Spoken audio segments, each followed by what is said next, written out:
so exciting to welcome all these people into this space. Thank you guys all so much for coming. Thanks, Laura, for taking the time, driving all the way down from the Isle of Canna. I know.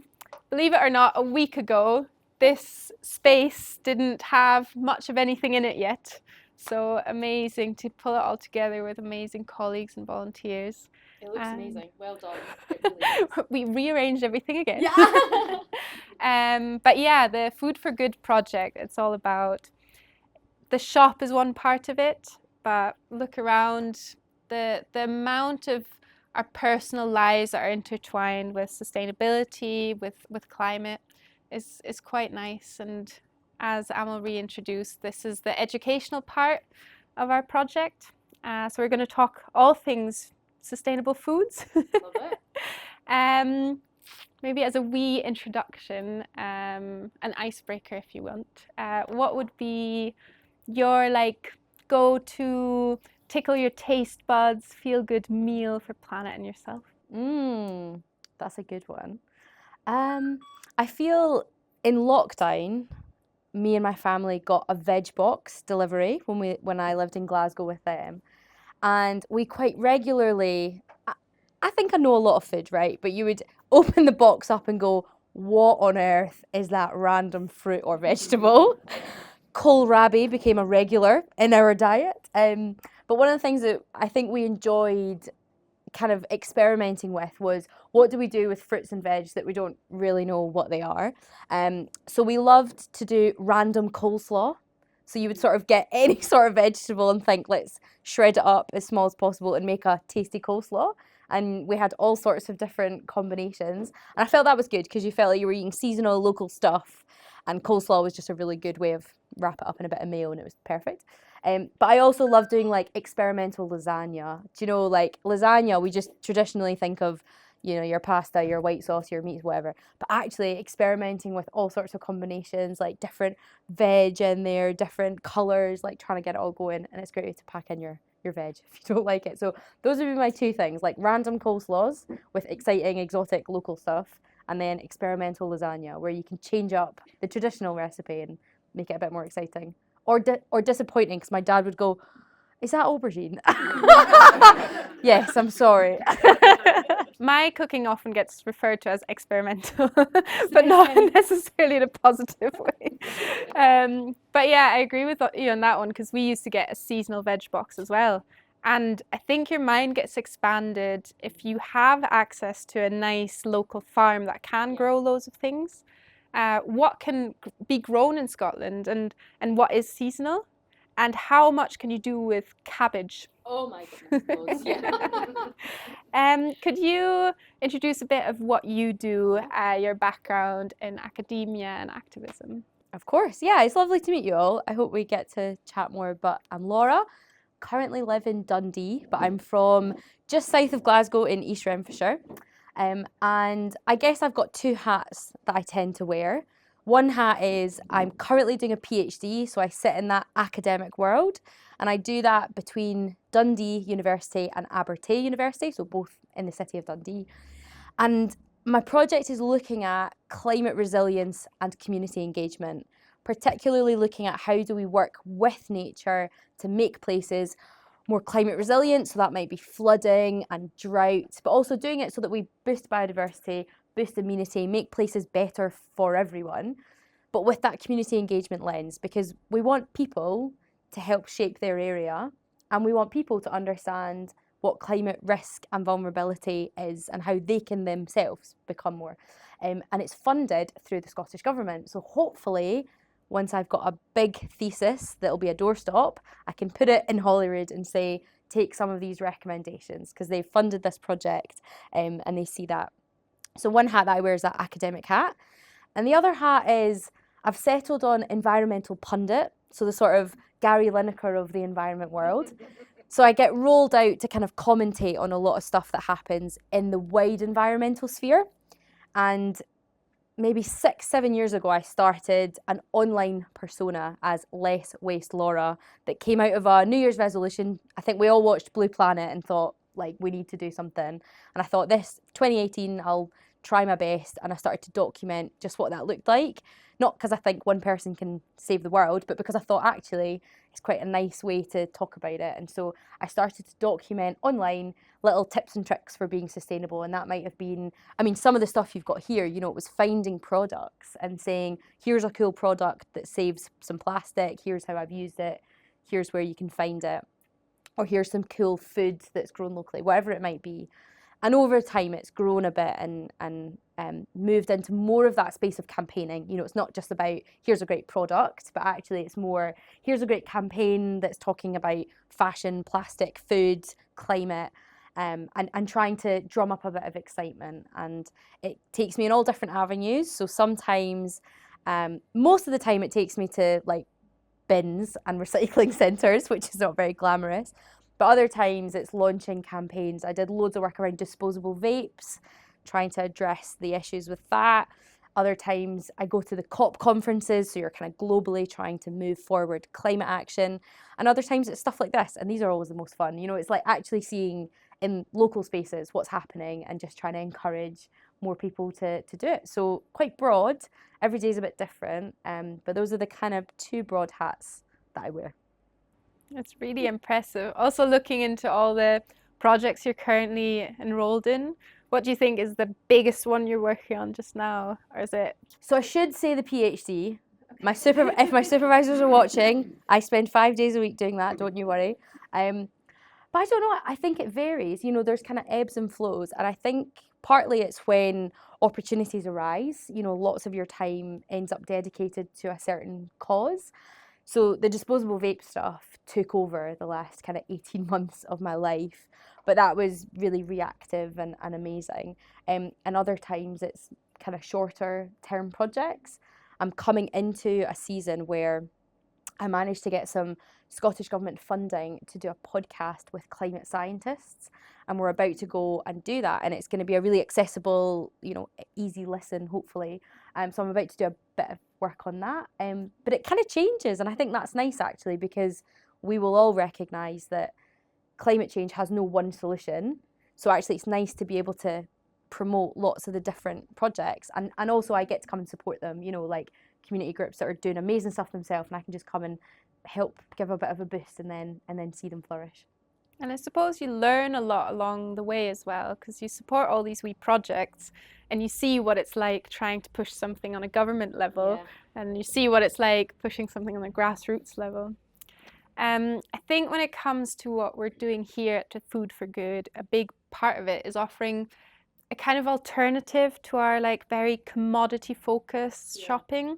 So I wasn't quite aware at you just hear about all bad supermarkets and you think, okay, but we all go there, so it can't be that bad. And then Aberfeldy had the Open Gate Festival the other week. Maybe some of you made it along, but there was amazing talks going on and hearing from producers about the kind of monopolies supermarkets can put on not just prices, but what amount of the price gets down to the producer and all this stuff. We kind of talk about that conventional shopping. And the question I would pose to you is, how can we create an attractive social like alternative to convenience of supermarkets? I think a lot of it is education, which I guess is what you're doing here. And I think we've ended up in a situation where lots of people don't know where their food comes from. Lots of kids don't know where things grow. I remember chatting to this one girl and she said, so can you just like pull an apple off a tree and eat it? And that was a real question because I guess she'd never seen an apple tree or didn't know which ones were safe. And so I think part of it's that education and getting people to understand where food comes from and a little bit more of how it gets to us, what's the process. And I think once we begin to do that, we also begin to appreciate it more and see that it shouldn't be so cheap. You know, why is it so cheap? Ask these questions. But I think also it's about making it fun. And so when me and my family got that veg box in lockdown, it was fun and creative thinking, what on earth are we going to do with this thing that we have to Google to work out what a celeriac is? And then it was an adventure to try and think about that. And so I think part of it is about education, so like the very basic of what's grown where. And I've done activities with kids where, you get them to go and actually find things in their house and like work out where it's from and put it on a map and see how far it's travelled. And then getting them to think, well, what's also grown locally? Where's all of our food from? And so I think it's all about that. And when we begin to change that mindset, I think we go into the big supermarkets, because we all still use them. I still use them. You have to at times, but you go in with a different perspective of what you're looking at, and you appreciate certain products more, and you change your habits based on that. But also, what you're doing is creating a new experience of thinking about food in a different way, and people can come in and see different products and learn about them and chat and do a bit of more of that community stuff, which is brilliant. And I think that's how we begin to chip away more and more. But of course, there's large scale changes that we do need from policy and from business, but it all definitely starts with this kind of community stuff and that education. It's really interesting today. A lot of you guys and others came into the shop and we were just talking about different setups. And I was joking with a lot of customers that came in today about how shops used to work like this. Yeah. And then they got so far evolved to automatic everything. And I'll go into a supermarket, I'll grab 5 things that essentially make a meal in 5 minutes. I just scan them myself and I chuck. It's such a fast experience. And we're joking about how this is a step back to how it used to be, and you're kind of slowing everything down, and it goes into that whole, what do I make with this food? How can I turn this into a meal? And I remember having veg boxes with friends and flatmates, and it turns into a proper exchange market, because some person does not want beetroots, and how many beetroots do you have to pay to get one cabbage? And you kind of get that shuffling about. But I think it is a lot to do with education, but also creating an attractive alternative. How many of us can afford a certain lifestyle in terms of time and money and so on, and looking into where it all comes from and so on. Yeah, I think this is also, it's changing how we shop to also make it enjoyable. I hate going to the supermarket. I hate shopping. I find it stressful. I feel it's designed for you to just feel pressured to just grab everything off and get out of there as quickly as possible. And I think part of it is like making it a bit of a journey. And I used to have a little zero waste shop nearby where I lived. And it was amazing because I was once in there with this mum and her 3 kids. And I instantly thought, what a nightmare. Like being in a shop like this with 3 kids, that must just be. And actually, I kind of took a step back and was watching them. And she was making it a fun experience for them to get to try things and weigh things out. And it was like a kind of calm experience. And actually, they were finding the fun in it. And we got chatting and she was like, this is great. I don't need to take them home and put them on iPads, because this is our evening activity, was coming to a shop like this. And suddenly you realise actually shopping for food doesn't have to be stressful. It can actually be really fun, and it can be a learning opportunity to see what's there. And I think that's part of what we're also trying to do, is change that fast-paced lifestyle to actually be something a bit more fun and a bit more different, and just, get people thinking differently about what it means to get your messages, get your weekly shop. I like your idea of fun, and I think we're chatting a lot about bias as well at work, and how you'll go into a supermarket and I keep ending up doing circles around one aisle because I can't find tofu. And I just go round and round, and I'll leave the shop and I'll have spent so much time there, but because you think that shop is so convenient, you'll think that's the quickest it can be. Whereas you go into another shop and you think that is so slow because it's your bias. You go in, you think it must be cheap because it's their cheapest local supermarket, but then you compare the prices and actually it's the same thing, but it's just that bias. And it's a slightly different topic, but it reminds me, so there's a tool library in Dundee. I don't know if you've got one nearby, but it's fantastic. Library of things are becoming common. So for anyone who doesn't know what that is, it's a library, but instead of books, it's things. So it's screwdrivers, or it's gazebos, or it's things that you can borrow and rent. And when I moved to Dundee, I was doing up my flat badly. But I knew that I needed some bits and bobs, because you don't have all the tools you need. And my dad was 100 miles away, so I had to be a woman, a strong woman, and go out and get stuff myself. And I remember thinking, okay, I need quite a few things, so I'll just go to B&Q. And I actually turned up and I just felt overwhelmed. And the staff are lovely and definitely there to help, but I just was like, actually, I'm going to deal with this tomorrow. And when I was in work, someone said to me, you should go to the Dundee Tool Library. It's £10 a year and you borrow stuff for free. And I thought, well, that's definitely going to be cheaper than what B&Q was. And I thought, and actually, you're right, I don't need all this stuff. I don't need a power drill. And I turned up and I was like, this is fab. So I went online, made myself a membership and booked out what I needed, and I turned up and I got it. But I also got a conversation from the staff there, and they were interested in what I was doing and interested that I just moved there, and were telling me all about other things that I should be checking out. I got a lesson on how to check for wires behind a wall, so I probably saved myself electrocuting myself. And I thought, actually, maybe I would have got that in B&Q, but actually I got to meet somebody local, I got a lesson, I got time, I wasn't in a rush, and I didn't have to buy all that stuff. I got to borrow it and take it back. And although that's a tool library and not a shop, but actually it's the same idea, which is you can come and meet people and have a conversation and not be that rushed sense of just going and getting through. And it's sustainable. Like, that's the plus, that's the add-on. There's all that social benefit. And it's that kind of idea. It's like thinking differently.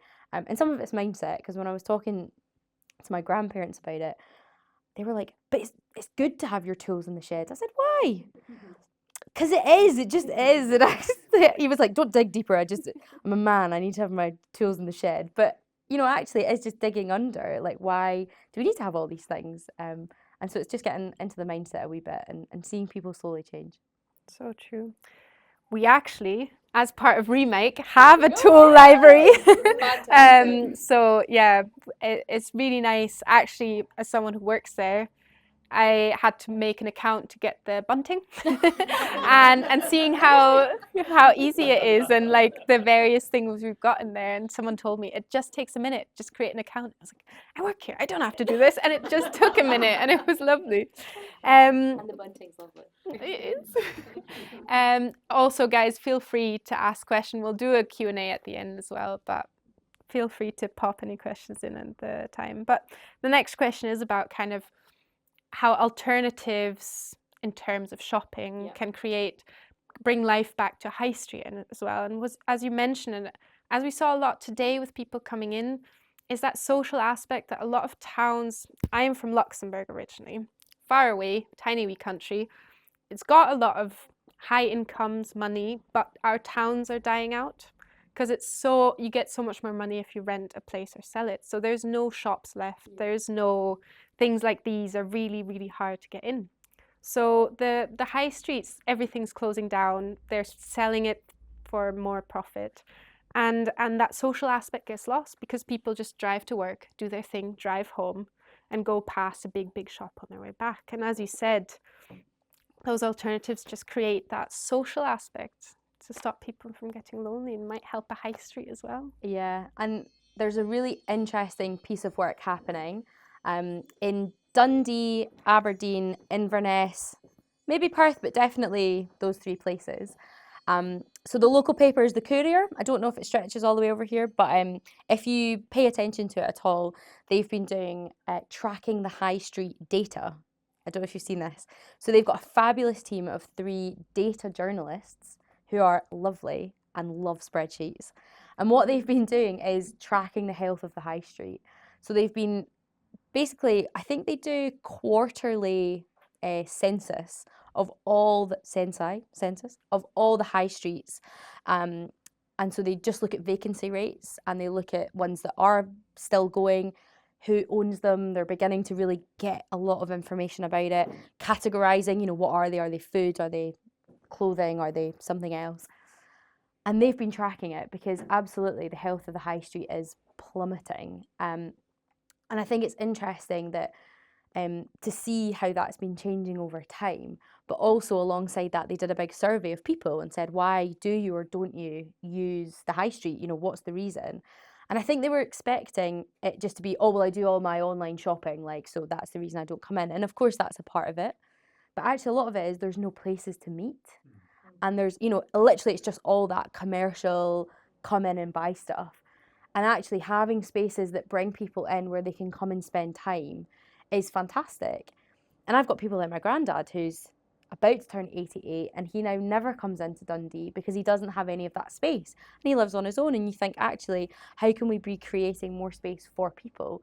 And I think that was really great when I was hearing about what you guys are trying to do here, because you're not thinking, right, let's make a shop so that people can come in and get what they want plastic free, and that ticks a box of, you know, helping the environment a little bit.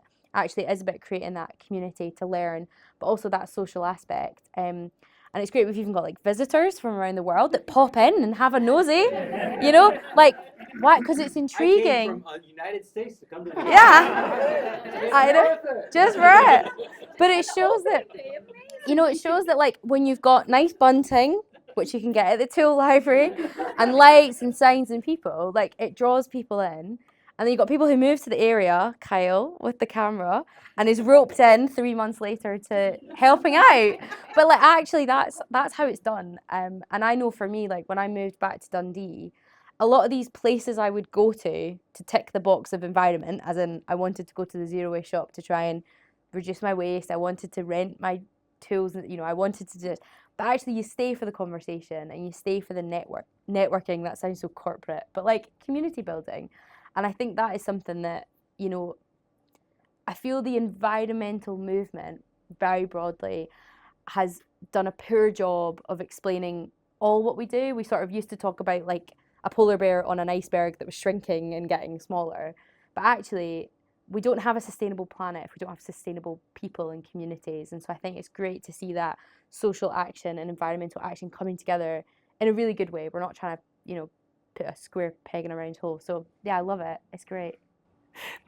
I like that pig analogy. Yeah, I think for me, I've spent most of my my last 2 summers in Strathern, and now I actually live here year round. And through Remake, getting to know all the other charities that are working and organisations and groups that are working in Strathern. And it's so much, I think, especially in the UK, back home, a lot of it is very government mediated, which can be really good if they put their funds into the right stuff. But here, a lot of people decide to make good things. We've got a cooking group class, it's called Cooking Connect. We've got Crieff Connections. We've got the community council and trust, and Crieff and Leaf. There's just this never-ending list of people who live here and want it to be a good space, and it's not money oriented. And I really believe in spaces. I'm a nerd for urban planning, so spaces where people can go and just exist and don't have to spend money. The next kind of topic I wanted to get into is like affordability. I think even for me, is that talking about that bias coming into a shop like this that says eco whatever, and thinking, oh God, I'll get to look at things and then walk out again. Do you think there's a world in which sustainable food can be kind of, it can be not achievable, accessible in an affordable kind of way? Yeah, and this question, it's really important, and it's been on the cards since the sustainability movement really peaked. And I guess my answer is it's a difficult one, because if you were to look at, if I was to pull out these hazelnuts and then say, are these more expensive than a packet you get at the supermarket? Maybe they are, maybe they aren't, but that's a really crude way of looking at it. Whereas actually, I like to talk about at least my journey and a lot of other people's, which is it's more of a lifestyle question. So I might come in here and get these and it's more expensive, but I've certainly found over the years my lifestyle has become a lot cheaper and a lot more sustainable, because you're not just looking at individual products and comparing them. You're looking at your whole lifestyle and looking at how you invest your money to invest it into causes and products that you want, but also you have to do the kind of overarching thing. So I've saved a lot of money being sustainable, but yes, some of the products I have are more expensive, but you have to look at it in that holistic way. Now that is hard because it means you need to take people on that whole journey, which doesn't happen quickly. But I try to get people to think about where they spend their money and how we can do that really well. And I know that, so when I was a student, I was on this journey to try and be more sustainable. And one of the first things I did was I deleted my Amazon account. And I suddenly realised I saved a lot of money because you just bought a load of rubbish because it was there and it was accessible and you knew it would turn up the next day. And I then just started to get rid of all my online accounts because I thought, well, I'll just get rid of it and just see what happens. And I think part of it makes you just not buy stuff that you don't need. It also makes you think twice about, do you need it? Can you borrow it? Where can you get it? And it means that when you do end up going down the sort of hierarchy or up the hierarchy to the point where you do need to buy something, you're then thinking about where does that come from. And so I think absolutely, you know, a sustainable lifestyle is at its core more affordable because you're just buying a lot less tat. And the stuff that you do buy ends up being a bit more expensive. And then I think as well, you have to have a conversation with people and say, well, what do you want to invest your money in? So I have a dog.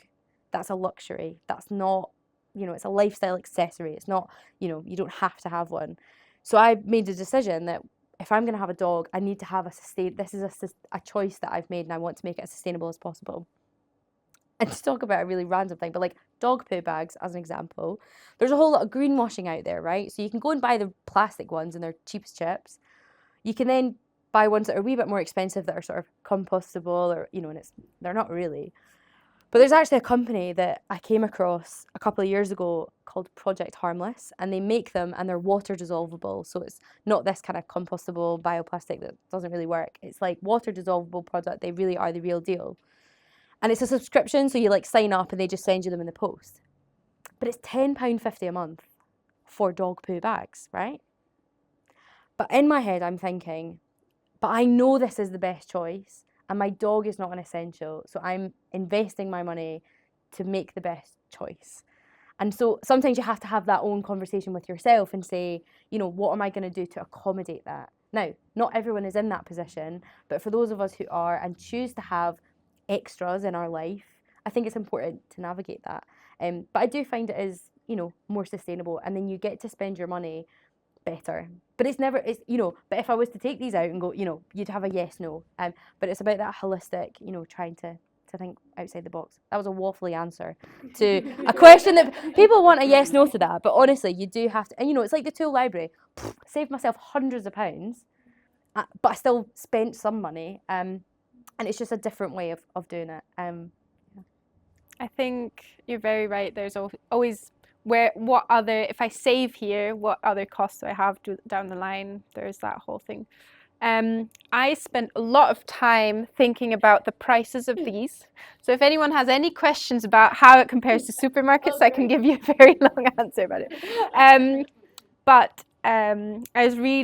I did a lot of price comparison, and it was really interesting to find out that the price differences aren't that crazy. No. But then you also find, you know, an essentials range of a big cheap supermarket, and you compare it to our cost price of the product. Yeah. And you're like, wow, you know, that's no way can you keep up with that. And it makes you think about how do those prices differentiate so much, and you just spend too much time thinking about it. But I truly believe that the Open Gate Festival, they had a Farmers Union representative. The same question was asked, and his answer was, we just all have to spend more money on food. And what an interesting turn and perspective to it. Do you think there's examples of connecting people to the true cost of ultra-processed foods? Ultra-processed foods, I don't know if everyone's familiar with the term, but essentially even toast bread would be ultra-processed food. So something that has all these additives. If you look at the ingredient list and you have no clue what's happening, because that is not just flour, water and salt and yeast, that's probably going to be an ultra-processed food. And it's a massive health, sustainability and ecological thing. Yeah. So I read Chris Van Tulleken's book, Seeing All the Nods. And it's more on the health side. It's called Ultra Processed People. And it is more on the health side, but it touches on the environmental stuff as well. And I would say UPF, ultra processed food, is the next wave. It's what's coming. Because I feel we had Blue Planet and plastic, and we all get that, or we're on that journey. And I would now say that the ultra processed food is the next big thing that we are all kind of being woken up to. on the health side, because it is like a disaster, but also recognizing that we're locked into it often. You know, if you walk into a supermarket, it was like, I mean, after reading that book, I had a similar feeling to after watching Blue Planet. I remember the first time I went to the supermarket after Blue Planet, I sort of said, oh, I'm going to buy everything plastic free today. And you sort of looking at your basket going, have a potato, right? Like, I can't, that's not a weekly shop. And so I think the same is happening with ultra processed food, which is if you walk into a supermarket, a traditional one, you sort of look around and go, all of this is processed in some way. And you start to think, how's this impacting us? So I think we need to do a lot more education on it. And I hope there are some really good documentaries that are going to come out, because I think that storytelling, Kyle and I were chatting about this earlier, like storytelling is what helps us all understand it a bit more. And his book was fantastic. The podcast of it is fantastic, but we need that visual representation as well. But yeah, for the environment, it is a catastrophe, because it's a very intensive process to be taking food from all over the world and processing it intensively to the point that you don't recognize what it is, and then shipping it and, you know, packaging it and putting it all around the world. And so I think it's difficult though, because it is also food that lasts a long time. So we also need to understand a bit more about how to keep foods and keep it well in our homes. Yeah, but absolutely, like that is the next thing that we're going to be addressing. And it's nice to begin to see some brands coming out with less of the ultra processed stuff. But it is about getting people to understand what the alternatives are, and how to keep food for longer, to kind of balance out the pros that UPF brought, but try and avoid it as much as possible. I listened to the audiobook of that book. Can only recommend if you're ready to listen to another sad, eye-opening fact of the world. But it does make you really, like, it actually, the positive benefit is you feel so good about yourself if you do a bit of cooking. You're like, wow, I'm really solving so many problems here. I only started reading the labels of everything I buy because I suddenly became extremely lactose intolerant. So I had to read labels, and it really is so eye-opening. And I'll go shopping with people for dinners, and they'll never have done that in their lives. They've never taken something from the shelf and looked what's inside it.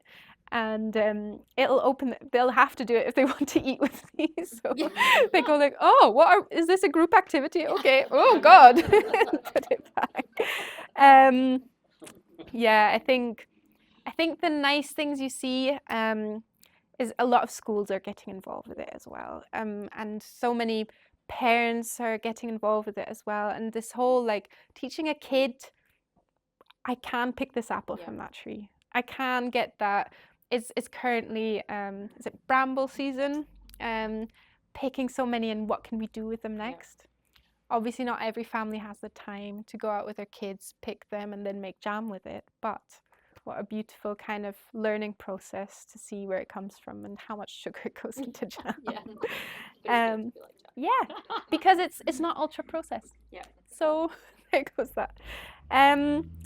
Next question is a bit of an exciting one. Do you think the traditional Scottish diet It's not ultra processed. can be more sustainable than the new generation of processed and plant-based stuff? So it's that traditional Scottish versus new age vegan. Who's more sustainable? Oh, I mean, it's such an interesting question. And like the question about affordability, with this question, you need to waffle a bit, because you need nuance and you need context. Because most people, when you talk about sustainability and food, they go, what's the most sustainable diet? And that's such a loaded question. And it's also not a question you can answer simply. If we take the global scale, I guess there's this conversation and movement away from meat and dairy in particular, because of unsustainability, unsustainable practices and the impact on the planet. And globally, that is absolutely true, because you have these huge industrial farms and agriculture that are just pushing the land to its limits and are polluting all the land around it. So you've got things like pig farms with toxic runoff, and it's just getting sprayed into the environment nearby. Or you've got huge cattle ranches that are being, cutting down bits of the Amazon to, clear forest. And then you've also got farms that rely on, huge amounts of soya to then feed the cattle. And so globally, moving away from meat and dairy in particular is an absolute necessity. Like, that is clear. But then you can be controversial, because then you can also say that if we're moving towards sustainable meat and dairy, like, this is always a bit of a kind of controversial thing, but it's like, if you take a chicken, right, the most sustainable type of chicken is a crammed in cage battery chicken, because it requires no land and no light, and it's like you just cram it in and pump it full of everything. But that is absolutely no good, and we need to not do that. So you have to also think outside and say, well, actually, if we want sustainability and we want animal welfare and basic, land provision, we need to find this kind of happy medium. And we know that the kind of processed stuff is just as intense. But then you can look locally and say, well, actually, there are a lot of local agricultural practices that are really, really sustainable, that do include meat and dairy. And we do have farmers trying their best to make those products better. So if I'm having a conversation globally, you have to give the global context and talk about the huge impact of particularly meat and dairy. But then also you need to say, well, what about the local context? So I've just arrived here from a little running retreat I was on with my mum. Hated the running, loved the retreat. But no, I'm only joking. It was really fun. But we were on the Isle of Canna, so small isles, Inner Hebrides, just off the west coast. And there they have 16 residents, but they have loads of people who obviously come and visit the island. And so sustainable food there is very different to sustainable food, in the inner city of Glasgow or Edinburgh or wherever. And it's interesting because on the Isle of Canna, they try and be as sustainable as possible. So many of the residents have got chickens who've got their own eggs. Like, wow, that's really, really sustainable. It's literally outside their front door. And the National Trust for Scotland owns the island and has lots going on. And they have a community polytunnel. And the stuff that's grown there is then sold in the community shop that's 24 hours and unmanned. It's an honesty service. It's fantastic. And they grow things, potatoes, tomatoes, lots of different fruits and veg. And so actually, and they of course have animal agriculture there as well. So actually, as a little island, their sustainable food, including seafood and seaweed, we had some seaweed, it was great. Actually, that conversation about sustainable diet is like what is local to that area, so that they aren't relying on huge shipments of things coming from overseas. Actually, it's what is here on the land, and trying not to waste. Obviously, they don't want to waste anything. So there's kind of two conversations, but I think definitely we need to move away from the ultra processed stuff and just thinking that, for example, plant-based is the answer regardless of what it is. Actually, it's looking into what is there, what's available. And certainly, I think it's that mixed, what's local, what's seasonal, bit more veg, bit less meat, but then choosing really well when you are choosing to buy meat and veg. But again, it's hard because I think, particularly in the social media bubble or in the media, they want a quick yes, no answer, or a quick, like, what's the best diet that I should, and you think, well, there's so much nuance.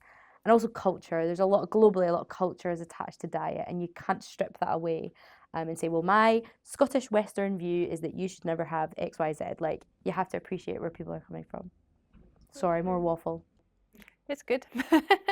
Every time I go home, me and my dad have this beautiful tradition of I'll cook my lunch, he'll cook his lunch, we'll criticize each other. Well, it's not spoken out loud. We just look at each other cook and go, interesting. And he takes it as a personal insult that I'm a vegetarian. I've chosen to do this to be a bane in his existence. So he's a hunter, and he'll argue. We've had this conversation 50 times. Yeah. He'll argue that the meat so back home, boar is a big issue. Here it's deer that you cull essentially because it's a pest. Back home it's boar, it causes a lot of damage. So the hunters have to reach a certain quota. So he might bring home some boar meat and cook it with, I don't know, a potato and half a pepper just to chuck in some vitamins and surprise the system.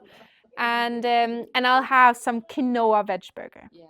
And I get his criticism, because we'll look at the ingredient list of my quinoa burger and his like local organic free range boar.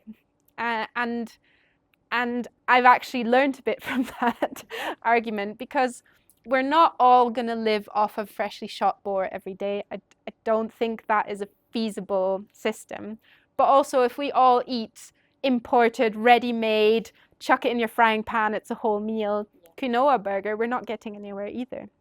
So we've agreed that we make meals together, and he might add some meat in it for himself because it makes him really happy, and I really agree with where it comes from.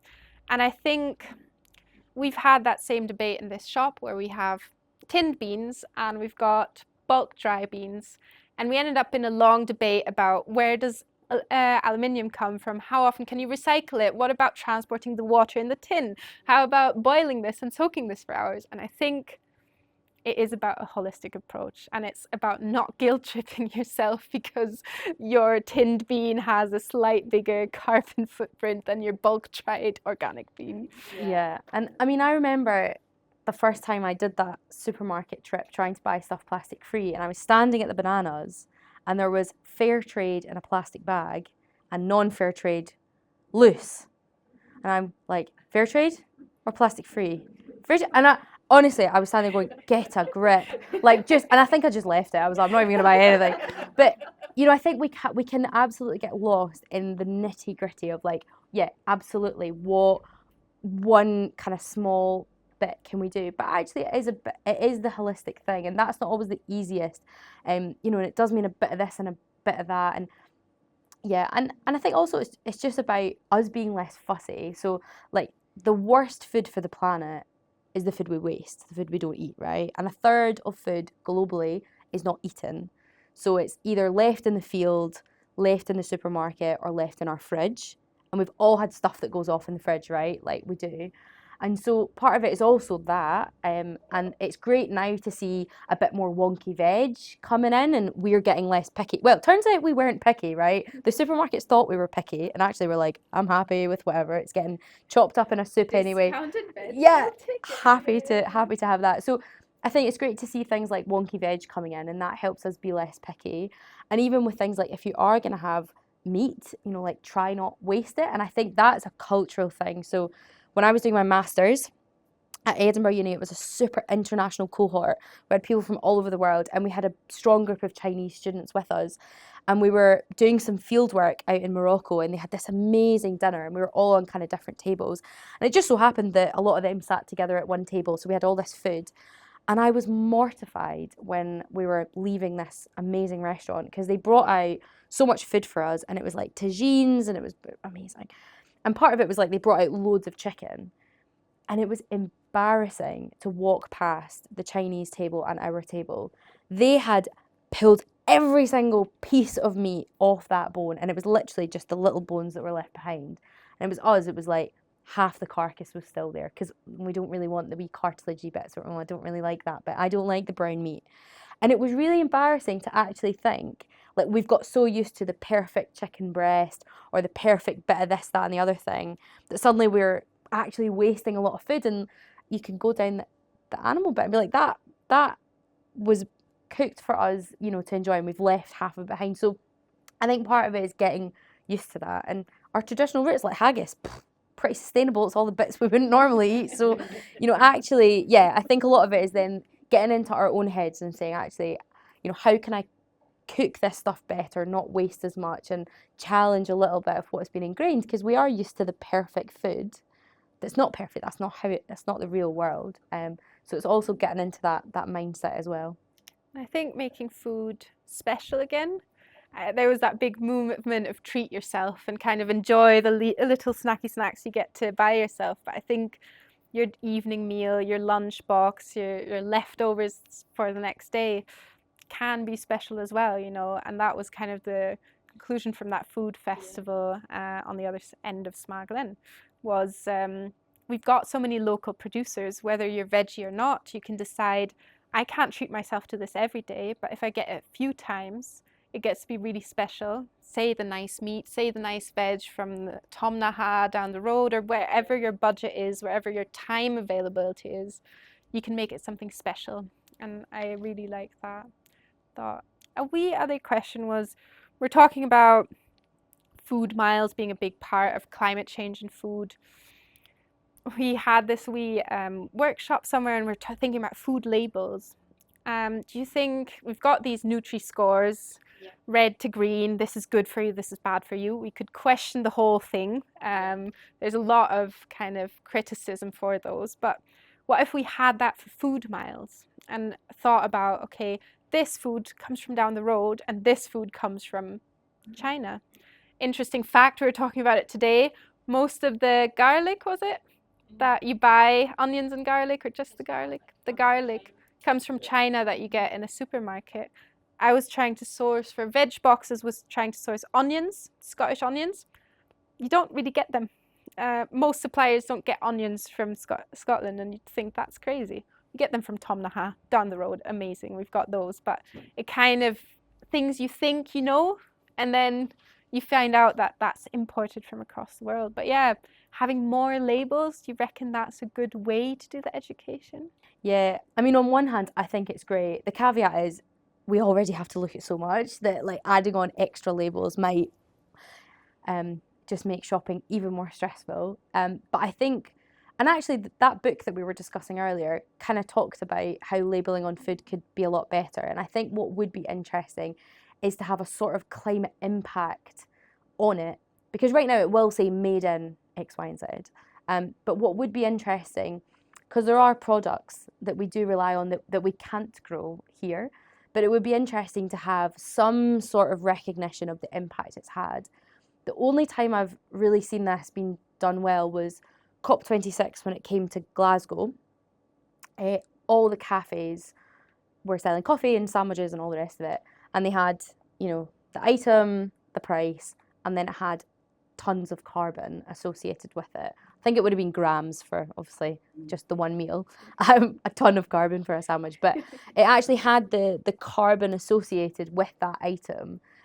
And it made me change what I would have ordered, right? Because I was thinking, well, I'm not going to go for the highest option every day. I was there for 2 weeks, so I thought I'll have something different at least every day. But it made me think a lot more about actually what is the true cost of this food and how can I change a little bit. And so, you know, I think that's the kind of thing that we could do a lot more of and actually have that represented. And also have more transparency. There was a photo that went viral like a few years, viral in my head. I don't know if anyone else saw it, but it was this like pot of, you know, it was like pineapple in syrup, you know, in one of those wee plastic pots for kids or, you know, anyone.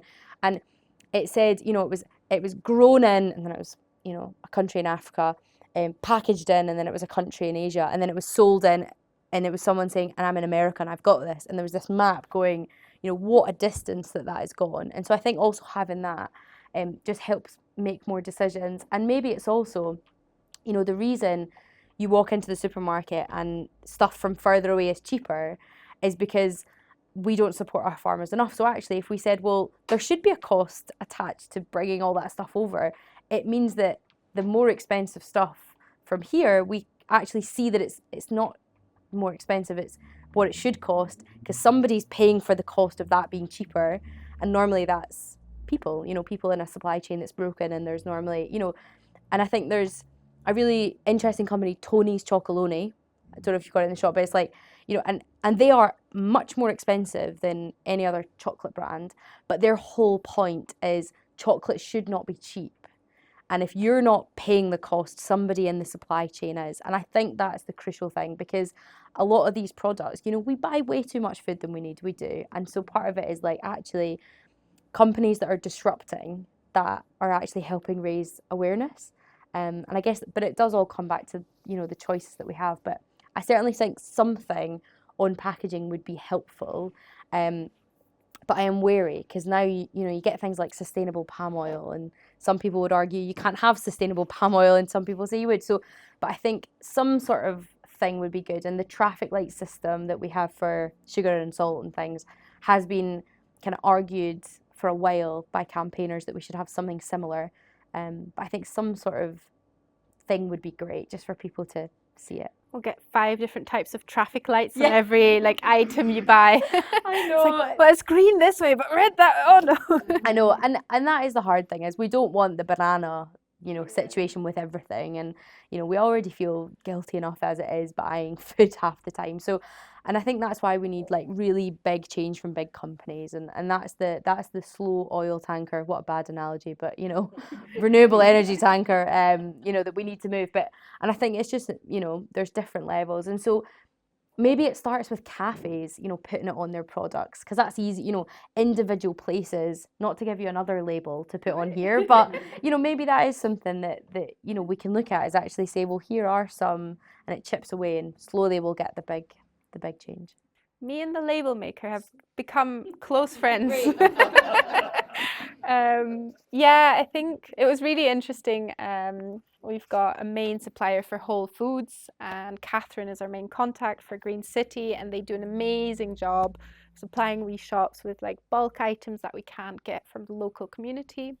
And they're walking us through we wanted to understand their ethos to decide who do they get their hazelnuts from. Yeah. Our wee example item. How do I know I can trust them to choose the right item for me to put in my shop? And I can tell my customers, these are amazing hazelnuts. Yeah. And they walked us through the priorities, and knowing that you are being supplied with someone who has a team that looks at this is really, really nice. But, food, you need a reliability from it. And you need a stockist that can actually grow this in a good, well-working company. And you want it to not come from too far away. You want it to be organic. You'd love it to be an organic, fair trade hazelnut from, Aberdeen. and it would cost, 5p per kilo. Yeah. And they've got a certain list of priorities where that might be a further down option. But kind of getting a better understanding of it and seeing how it's a learning curve for us, even within the team, has been really nice. Yeah. And I think that's great knowledge to share, because, all of these products, we can't all be experts in it. And so that's why it's great to have this educational thing, just for people to understand a bit more. Because I think, education is the key to a lot of this stuff. So it's great what you're doing. Education is really nice. I see it popping up in so many environmental topics. And I remember I was talking to loads of friends, young school kids at the time, and we all thought, we are eco warriors, we've got this sorted. The school just has to do it all. And then we got called by the Ministry of Education back home, ran a workshop because they were restructuring the school system, and they invited students to a workshop to decide how that's going to look. And we're like, yay, an afternoon off school. We'll do a workshop and solve your education for you. And we went there, and you essentially got told everything a school needs to do in a term. And we all went, well, students can learn about the environment back home. There's no time for this at school. And realizing how different things look from the inside, but seeing how so many people are managing to do it all and get a bit of everything in there. That's kind of our topics for this talk. I'd like to open it up for a bit of a Q&A session, or maybe a bit of an exchange. Maybe someone's got a really nice tickle your taste buds eco recipe, or a nice fact about garlic. Are there any questions so far for Laura and all the kind of stuff she's involved with? It is such a good question, thanks. And to be honest, I mean, working in this space, like, it can feel quite hopeless, because you kind of think, so climate change hasn't been solved yet. There's still plastic in the ocean. There's still XYZ. But I think it's about looking at the small wins where you can, and appreciating that to turn the ship, it takes lots of little changes, because there isn't one silver bullet. So there's not one like great policy that we could put in place. And there has been some like really great wins in the past. I mean, so years ago, we solved the ozone hole problem because we found that there was a really bad greenhouse gas in our refrigerants. We did the Montreal Protocol, we changed it, we banned it, and guess what? The ozone hole is basically gone. Like, we managed to solve that. There's other things that have happened that kind of slowly chip away at the big problem of climate change. even just recently, you know, all the stuff that I was doing with disposable vapes, it felt like we actually got the government to commit to dealing with that, and that is hopefully shaping policy in the wider space of disposable technology that's absolutely on the horizon. So it feels like we're getting ahead of that. So I think it's just about finding the kind of small wins. But absolutely, I mean, every organization that you speak to, or every group, or whatever it might be, you know, the number of members that they've got on their membership list, the number of volunteers they've got, the number of purchases, like that is all weight, that's all ammunition, so that when we have conversations with particularly people in power, like that's what's influential. And so every purchase you make, like every extra place like this that pops up, that is having an influence. And you know, this morning you had policymakers, you had people in this room who do have influence, and if they see a thriving community that's interested in this stuff, they're gonna remember that every time they're, you know, in a meeting. And we have seen change. You know, some companies, you know, have changed their packaging, they've changed their practices because they saw, for example, the Blue Planet wave and realised we need to bring in wonky veg or plastic free options. And so it's just about like slowly chipping away. But I think it's also just, yeah, thinking as well where you can also have influence. So individual action is fantastic, but sometimes it's about even asking yourself, like, where else could you have an impact? And often it's actually through conversation. It's not really, you don't need to launch a full-blown campaign. It's like actually just being, maybe it's a wee voice in your workplace or a different community group, and just being that wee voice that like chips away. But I think also just like you have to be motivated, do you know? Because like, I mean, like what's the alternative? I just go, oh well, that's all right, you know, like that's not the option. So, and I think I've certainly found that in the work that I do and many other people, it's like, what's that phrase about you attract more wasps with honey than vinegar or whatever that, like, honestly, I think being a positive voice, some people might say like naively positive, but actually you get a lot further being nice and positive and optimistic than you do being negative and pessimistic. And that can be difficult because you get criticism from people saying you're not in catastrophe mode all the time, but actually from policymakers. And quite often, I remember around COP26, the charity I worked for, that was very much, you know, our approach was like, hopefully. And so I'm, you guys, Remake, are part of Circular Community Scotland, and I sit on the board for that. And I got to do some amazing interviews with other groups like this, as in people who are doing amazing stuff in their community. And it was great because I was chatting to the Inverclyde's Men's Shed, and they were saying that they've actually got a local column in their local paper. So like every week or fortnight, they just tell some great stories in their local paper. And I thought, what an amazing thing that actually people who pick up that local paper will see something cool that Men's Shed are doing. And it might be about sustainability or it might be about social community. But actually I thought that's what I'd love to help, you know, more groups like you do as well, as actually tell those stories to bring more people in, yes, but also to like, again, get us back onto that changing stuff. So yeah, there's so much power in that storytelling. What was the podcast called? Time for the Good News. Listening on my way back home. I'll give you your fiver after the. Yeah, and I mean, partly, I mean, the reason a lot of stuff now is the way it is for convenience, for logistics, for shipping. And so, you know, food that's packaged in plastic is easier to transport, or easier, they would say. It maybe lasts a wee bit longer, which if it's coming from, you know, someone was mentioning about apples from New Zealand, right? Like that's a long journey. It needs to be preserved in a way. So I think part of it is plastic, and actually plastic is an amazing product, right? Like it's so fantastic for so many reasons. It's just awful for a lot of other reasons. And so I think part of it is just that is now the process. That's now the supply chain. So even for one company to change one product, it's a whole supply chain. All their manufacturing, their machinery needs to change, which is just a nightmare. So I mean, the sad answer is it's just the way it is. Like that is it. And it's just about getting companies to do it. And some are, you know, some are beginning to change. You've got like small businesses, like there's a dairy in Ayrshire called Mosgiel, and they were the first to go completely plastic free. And actually, you suddenly realise how much machinery had to be bought and like just to make one packaging change.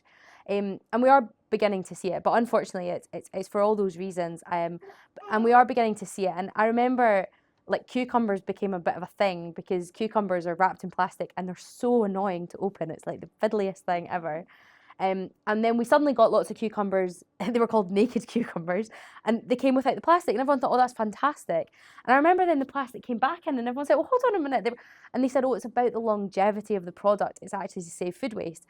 So it's that kind of constant balance. But I guess that's where we all come in, which is we need to get out of the habit of going for one big stressful 2-weekly or weekly shop and actually say, slow it down, get what you need when you need it, and then eat it when you need it, rather than needing something that can sit in your fridge for 2 weeks in a plastic wrapper. But I mean, that's why it's always been that way, and it's just about trying to get those businesses to change how they ship things, and also like there's little things like health and safety. Do you know, like there's all these regulations now that if something doesn't come packaged, and like, so it's also trying to break down those barriers, which is why it's taken so long for different products to come packaging free.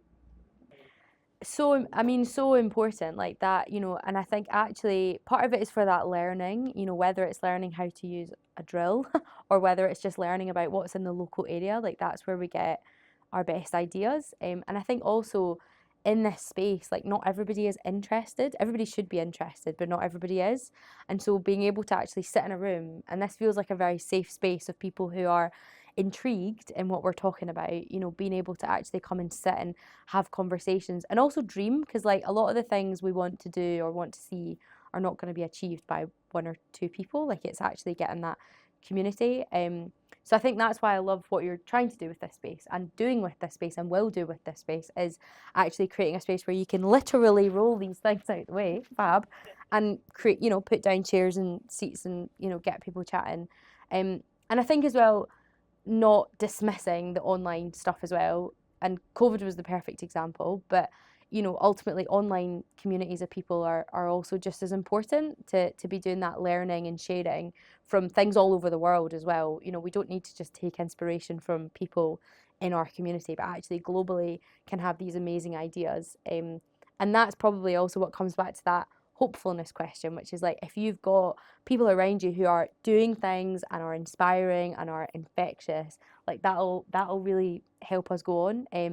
So yeah, I'm always looking for it. And when I moved to Dundee, it was like, oh gosh, need to kind of start again. But actually, you really quickly find people, and it'll look different. So like one of the groups I've started doing is there's what's it called? It's like a pint, a plan and a planet, or a plan and a pint and a planet. Anyway, some 3 words with P, and it's pint, planet, and people or something. And it's a group of, tends to be younger professionals who work in the environmental space. Some work for council, some are consultancy, some are like academia. And we all just come together once every 6 weeks and have a pint and have a chat about what we're trying to do. But that's in that sort of professional sphere of like, we all work, so what can we do? And so it's even just trying to say if there isn't something. So like that wasn't a thing. And a girl who worked for one of the local councils was like, I'm really struggling to meet younger professionals who are trying to, really push forward in their industry. And so she just started this thing, and they actually happen all around the world, but we started one for the kind of Tayside bit. And it's great because it's like a different community space, and it's over a pint, so it's not scary, it's really fun. And so, it's trying to seek out those things or start them. If there isn't something running, other people have done book groups, other people have done, and it's just like an easy way to have those conversations. Yeah, I mean, we need all of it. We need all of it. Like that is the kind of ultimate bit. And it's also recognizing that different people have different capacities, and also strategy, like to bring in a really corporate boring word, like we need to be strategic with this. So I'm not going to go and glue myself to anything. That's not because I think that's a bad way of raising awareness, but I recognize for me in my current line of work, if I do that, all of my work just disappears and crumbles, and I won't get to chat to any politicians anymore because I'll be known as the person that might do something a bit crazy. But that person actually is really valuable for getting it in the media and pushing it forward. In the same way that somebody needs to be Coca-Cola's sustainability officer. I don't know if it'll be me, for enough money maybe. Joking, maybe. But actually, we do need people in all of these different spaces. But the tricky bit for me, and I think this is why having these community groups and groups of the young professionals or whoever it might be is key. But we need those people to be talking to each other to make sure that we're all working with the same strategy. And that's the difficult bit actually, is you've got amazing grassroots activist people doing direct action over here. You've then got kind of professional NGO workers here. You've got academics way over there in dark rooms on their own. And then, so you've got all these people and we're all sort of trying to do the same thing, but we are definitely not speaking to each other and doing it strategically. So I think that's the bit that we need to do a lot more of. The pint thing in Dundee's an example of it. There's also 2050 Climate Group. It's more of a young people thing again, but their idea is trying to bring young professionals together of all sectors. You don't have to work in the environment sector, but who care about it, to come together to do that thing of like, actually, we need people who work in all these different spaces to know one another to try and push it forward. But I think we need a bit of everything. And so I worked for an NGO called Tier Fund, and we do international development work around the world. And one of the things we realised is they've been going for over 50 years, and they started off with your kind of classic international development style work, and suddenly realised all of our communities are being impacted by climate change and by plastic pollution, and we need to do something about that. We can't just do like arrange litter picks, or not, they weren't arranging them, but we can't just do community things to help deal with the waste. Like, we need to be going upstream and working out, why is this a broken system? So they started to do a lot of campaigning, and the first campaign they did, it's called a rubbish campaign. It's a great name. And they did research and found the biggest producers of plastic globally. So you've got Coca-Cola, Pepsi, Nestle, Unilever. And they started to say, well, we need to be campaigning against them or like towards them, because they're the ones producing and selling all of this stuff to countries that don't have any waste management. And it was fantastic because as a supporter of Tier Funds, you would get your email and you would sign the petition and you'd be like, I have no idea if that's going to do anything. But then at Tier Funds, our advocacy colleagues were having meetings with Coca-Cola, Pepsi, Unilever, and they were saying thousands of people have signed this. And they're going, okay, right, we need to listen to this, because that actually, all of those names on that list, that gives them weight. Now, if they turned up as a group of, 5, 10, 15 members of staff at an NGO, would they have got the same attention? Probably not. So part of it is like you have to so even like slacktivism, which is like signing petitions, it actually is impactful because you're giving weight to other people that are doing things.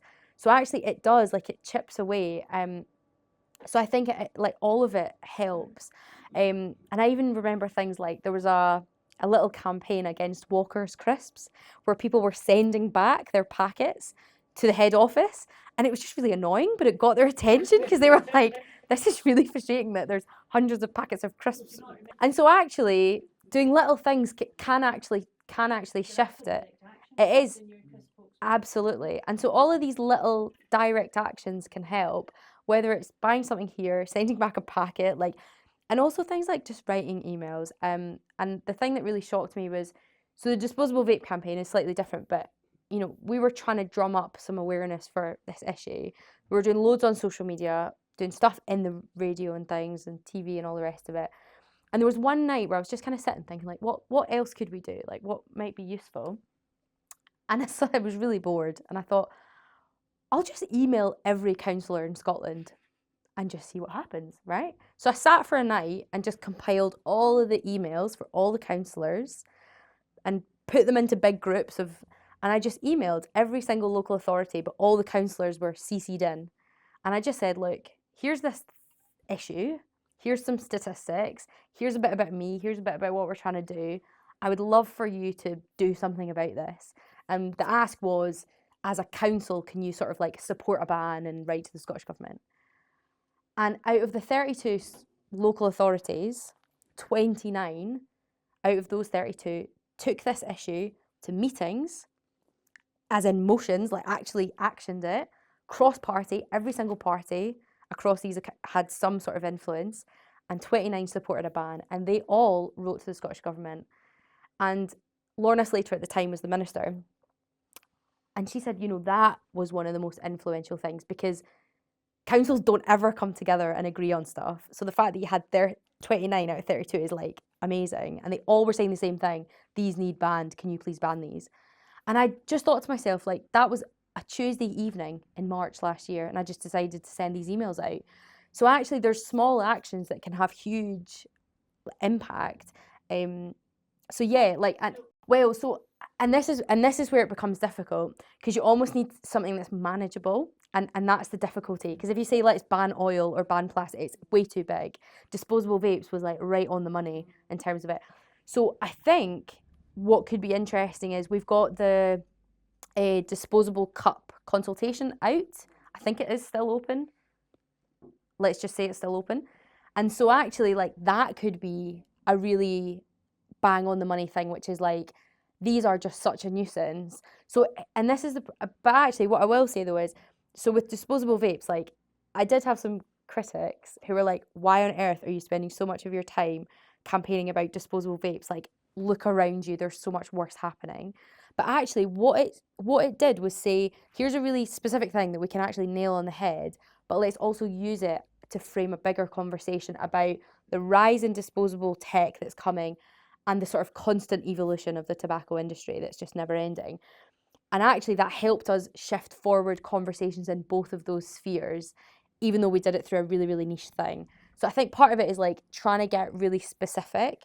And I think there's some other examples, like some things that have been on my mind is things like balloon releases and lantern releases. There was a big drama about a lantern release event in Glasgow recently, and it's like these things that are so specific but actually speak to a broader issue. And it's finding that sweet spot, which can be difficult, but sometimes there's an appetite for it. But one more thing that I will say as well is I was at a really boring conference, and it was the local authority recycling conference. Oh, I was bored out my nut. But it was interesting because on a lot of the panels was people in the councils and people in hardworking people that are very interesting themselves, sorry, I should say. But listening to recycling regulations all day was tough. But I went up and spoke to someone because I said, you know, is campaigning actually useful? Like, is people shouting about stuff helpful? And they said, yeah, it really is. Because they said, you know, for example, if you work for like SEPA and you're dealing with waste, like you don't have the power to change anything. That's a political decision. You just do the day-to-day, the operational. So they need people influencing the politics.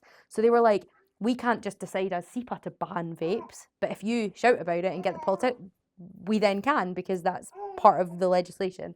So I think that was interesting, and they were sort of like saying to me, right, here's some things, if you could start tweeting about it, that'd be really helpful. But actually that is it. It's like, and that's why we all need to work together. Like, we need all people from all sectors to be saying, like, what do you need help with? Like, what do you need us to shout about over here? And what do you need advice on?